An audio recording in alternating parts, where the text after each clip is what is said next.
Eu já tive um nome um dia, já não me lembro. Hoje sou apenas o vigia, uma alma cuja sina é observar as almas que vagam no limiar de Kurnamo. Eu o vi chegar com sua maleta e seus livros. Chamava-se Rodolfo, professor de antropologia. Um homem de convicções firmes, devoto das certezas que cabem em fórmulas, teorias e provas.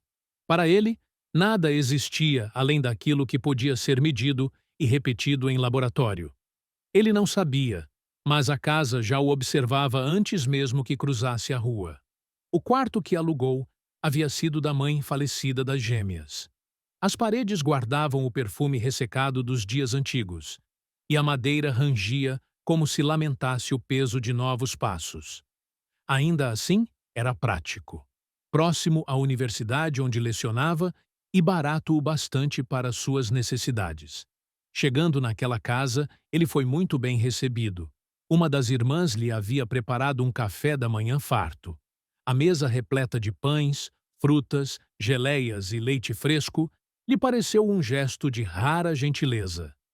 Era obra de Lívia, uma jovem e bela moça, com um sorriso brilhante e simpático, que o tratou como hóspede e amigo. Mas, aos olhos de Sílvia, a outra irmã aparentemente inconformada com sua presença, havia algo que queimava. Ela deixava claro. Detestava a ideia de alugar o quarto da mãe. Detestava ainda mais a presença de um estranho rondando a intimidade daquela casa. Rodolfo ignorou a hostilidade. Acreditava que era apenas uma questão de se acostumar com sua presença. Estava acostumado a debates. Via naquilo apenas temperamento. Não percebia que era mais do que isso. Foi na primeira noite que a casa revelou o que guardava. O sono veio pesado, e ele despertou dentro de um mundo sombrio, encharcado de névoa. As árvores retorcidas se inclinavam como testemunhas silenciosas. Ao longe, avistou um estranho cavalo branco, feito de vapor, como se a própria bruma tivesse tomado forma. O animal apenas o observava. Os cascos pareciam não tocar o chão, e o silêncio ao redor se tornava sufocante. O professor, racional, disse a si mesmo: "É apenas um sonho." Escondeu-se atrás de uma árvore, tentando reduzir a batida do coração, reduzindo a respiração forte. Ouviu um barulho de algo balançando naquela árvore. Foi então que viu algo pendendo de outro tronco bem próximo. Um homem enforcado. O corpo balançava com um rangido lento da corda. Rodolfo tentou se convencer de que aquilo não passava de um delírio da mente adormecida. Mas, quando fitou mais de perto, os olhos do enforcado se abriram. Fixaram-se diretamente nele. Rodolfo acordou arfando, o coração batendo acelerado. O relógio marcava 3 da manhã. Cambaleou até a cozinha, serviu-se de leite, tentando se recompor. Ao fechar a porta da geladeira, sentiu um arrepio. Sílvia estava parada na escuridão, encarando-o com raiva e reprovação, e disse apenas: "Você não deveria estar aqui." E desapareceu no corredor. Ele voltou ao quarto, mas o sono não o alcançou mais. No dia seguinte, diante de seus alunos, professor Rodolfo recuperou sua postura racional. Falava sobre antigas culturas, sobre mitos da vida após a morte. Explicava como todas as civilizações criaram narrativas para controlar sua população e mantê-las subservientes. Para os gregos, o Hades. Para os egípcios, o Duat. Para os mesopotâmicos, o Kur-Namu, disse com certo desprezo. Mas tudo isso não passava de instrumento de controle social, um mito cultural, nada além disso. Foi então que o coração lhe congelou. No fundo da sala, Sílvia estava sentada, observando-o em silêncio. Quando a aula terminou, ele a viu sentada sobre a carteira. Em uma breve distração causada por dúvidas de alunas, ele olhou para baixo e, ao olhar para o local, o lugar em que ela estava já estava vazio. À noite, ao retornar ao novo local de moradia, foi recebido por Lívia com alegria, gentileza e ternura. Ela lhe serviu delicioso jantar. Conversaram sobre trivialidades, riram E por um instante, professor Rodolfo se sentiu acolhido naquela casa pesada. Não demorou muito para ter a sensação de que algo lhe observava. Era Sílvia, de pé atrás dele. Sílvia não hesitou em ser hostil com Rodolfo. Deixou claro que não poderia contrariar sua irmã e nem seu aluguel para manter a hipoteca da casa em dia. Mas ele não deveria estar aqui. Após essa estranha mistura de gentileza e hostilidade, decidiu ir deitar-se. Mas ao subir para o quarto, algo chamou sua atenção. No escuro, cruzou o olhar com o espelho antigo encostado na parede. E nele, não viu seu próprio reflexo, mas a silhueta deformada de uma criatura de membros longos e face distorcida. Acendeu a luz em desespero, e nada havia lá. Apenas seu rosto pálido. O sono o arrastou outra vez. Ele retornou àquele lugar tenebroso, mergulhado em neblina, mas dessa vez despertou de frente àquela casa. Ela estava entre árvores cinzentas. Caminhou em volta, tentando se convencer de que tudo não passava de um pesadelo. Mas dessa vez não havia cavalo, nem homem enforcado. Havia algo pior. Diante dele, o chão se abria em uma vala funda. Dentro dela, estranhos corpos se contorciam, ainda vivos, ainda respirando, como se fossem plantados ali. Braços finos se esticavam em súplica, bocas sem olhos gritavam sem som, e a terra úmida os tragava lentamente. Uma mão saiu da estranha fenda e um corpo começou a sair. Parecia uma mulher incrivelmente pálida, cabelos lisos negros escorrendo sobre sua face sem vida, inerte e sem expressão, e sua boca esbranquiçada, como se não circulasse sangue algum. A criatura sussurrou o nome dele. Rodolfo. O professor, tomado de pavor, correu pela neblina. Sentia aquela criatura o perseguindo, e a cada passo ouvia mais vozes, todas dizendo seu nome. A criatura que o perseguia era uma entidade antiga. Era chamada de Axelois. Ele correu até acreditar que tinha despistado a criatura quando deparou-se com Sílvia, parada, olhando-o com um olhar sério. Como? O quê? Perguntou assustado. Eu te disse que você não deveria estar aqui? Disse Sílvia, irritada. O que é aqui? Que merda de lugar é esse? Kurnamu. Eu fico presa neste lugar desde que consigo me lembrar. Fechou os olhos por um segundo e, quando abriu, não estava mais na floresta. Olhou ao redor e percebeu que estava de volta ao seu quarto. Mas nada ali parecia igual. A cama estava velha, o papel de parede descascado, teias de aranha que denunciavam o abandono de décadas. Mas Sílvia não estava mais com ele. Olhou novamente à sua volta e fixou o olhar no velho espelho que não refletia seu rosto, mas sim o de Sílvia, encarando-o com olhos de condenação. Você não devia estar aqui. O choque o despertou. O relógio marcava exatamente 3 horas da manhã. O espelho, agora, estava normal. Para acalmar-se, novamente buscou leite na cozinha. Mas no corredor escuro, ela estava lá outra vez.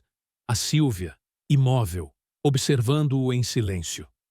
No dia seguinte, de volta à sala de aula, ao final da lição, muitas alunas o cercaram com elogios. Ele se embriagava na própria vaidade, sem perceber que nela havia uma semente de soberba. Entre risos e olhares, seus olhos cruzaram novamente com Sílvia, sentada sozinha no fundo da sala, sobre a mesma carteira do dia anterior. E novamente, quando desviou o olhar por um instante, ela já não estava. Em casa, a Lívia o recebeu como sempre, com doçura. Ele lhe perguntou sobre a origem da casa e do espelho. Ela respondeu com simplicidade que sempre estiveram ali, antes mesmo de nascerem. Havia lendas, sim, mas nada em que acreditasse. Naquela noite, porém, seus sonhos o arrastaram para a velha casa em ruínas. E desta vez, ela parecia viva. A madeira rangia como ossos. O cheiro de mofo espalhava-se como o hálito de uma boca antiga. Gotas escorriam pelas paredes como suor frio, mesmo sem chuva. Era como se as vigas respirassem medo. e do porão vinha um som. Lá embaixo encontrou sujeira, símbolos riscados em giz e centenas de fotos presas às paredes, todas de uma mesma mulher. Aproximou-se para ver melhor. Eram da Lívia. "Essa não é minha irmã", disse uma voz atrás dele. Ele se virou. Era a Sílvia. "São de minha avó. Ela viveu nesta casa, mas de certo modo nunca partiu. Parece que está sempre presente. É como se habitasse dentro da minha irmã, inclusive na aparência." "E você? Como isso é possível? Por que você está aqui de novo?" Ele perguntou, com a voz trêmula. "Porque eu sonho com este lugar desde que me lembro. Vivo aqui, presa neste mundo toda vez que eu durmo. Às vezes acho que o mundo real que é meu sonho." Antes que ele pudesse responder, um ruído ecoou do fundo do porão. A Sílvia empalideceu, tomada pelo mesmo medo que sempre disfarçava em cinismo. "Temos que sair daqui", sussurrou. "Ela está vindo." Ele, atônito, voltou o olhar para a parede tomada de fotografias. Mas as imagens se dissolveram como tinta escorrendo. Da escuridão entre os retratos, a figura de Achelois ergueu-se sobre ele, sua sombra preenchendo o porão inteiro. O grito não saiu, apenas o sobressalto. Despertou em sua cama, ofegante. O relógio marcava exatamente 3 horas da manhã. Sem pensar, correu para o quarto da Sílvia. Ela ainda dormia, presa em seu pesadelo. Ele a sacudiu para acordá-la. "Era você no meu sonho?" Ele perguntou desesperado.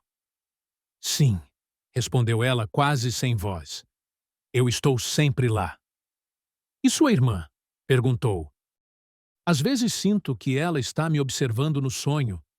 Às vezes, tenho até a impressão que, de certa forma, é satisfatório para ela me ver apavorada naquele lugar", confessou Sílvia. "Será que ela também tem esses sonhos?" "Essas criaturas eu sinto que estão além do sonho", gritou Rodolfo. "Bobagem", ela respondeu. "Não importa o que você acha. Vou acordá-la agora mesmo e perguntar. Preciso de respostas." Rodolfo não aceitaria facilmente a ideia de não saber o que estava acontecendo. Sua convicção sobre fatos e realidade o impedia. "Você não vai entrar sozinho no quarto de minha irmã", disse Sílvia indignada. "Então venha comigo", retrucou. Então os dois foram até o quarto da Lívia.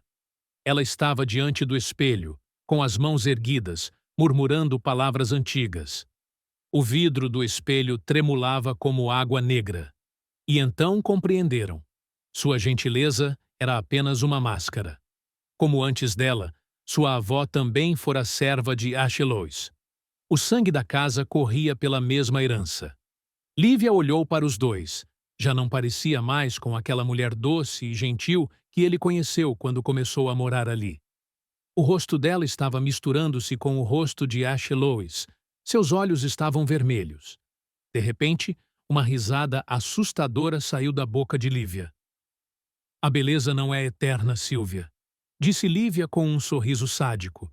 "Achelois exige sacrifícios, a vida de jovens em troca de minha beleza eterna."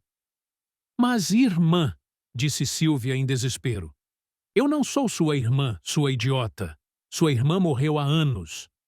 Eu a consumi e tomei seu lugar, assim como fiz com sua mãe, sua avó e muitas gerações antes dessas. Para eu continuar vivendo bela e graciosa, vocês devem ser oferecidos a Achelois e terem seus espíritos consumidos por toda a eternidade em Kurnamu." Antes que qualquer reação fosse possível, uma névoa espessa começou a escorrer do espelho, expandindo-se pelo quarto como um véu sufocante. Sentiram sua vida esvair e, quando perceberam, já não estavam mais ali. Estavam outra vez em Kurnamu, o céu sem luz, o vento que não traz vida. Da neblina, Achelois erguia-se lentamente para consumir suas almas, e, à distância, o cavalo branco o observava, imóvel, paciente, testemunha eterna das condenações. O cavalo branco não escolhe, apenas carrega a névoa que os aprisionam em Kurnamu. Eu, o vigia, sabia. todos foram arrastados pelo peso de seus próprios pecados. Rodolfo, arrogante, orgulhoso e antiético, usava sua posição de professor para iludir e descartar suas alunas, sem nunca ter tido uma consequência. Kur-Nammu conhecia sua alma e providenciou seu castigo. E Sílvia, apenas ódio em seu coração. Ambos foram arrastados para Kur-Nammu. Ambos serão consumidos. Lívia sorriu satisfeita. Uma nova inquilina busca alugar um quarto. O relógio na cabeceira da cama continuava marcando 3 horas da manhã. Obrigado por assistir até o final. Se essa história te prendeu, te arrepiou ou ficou ecoando na sua mente, não esqueça de se inscrever no canal. Isso ajuda muito a continuarmos trazendo mais contos de horror e suspense como este. Deixe seu like, compartilhe com quem curte histórias sombrias e ajude o canal a crescer. Seu apoio faz toda a diferença. Até o próximo pesadelo.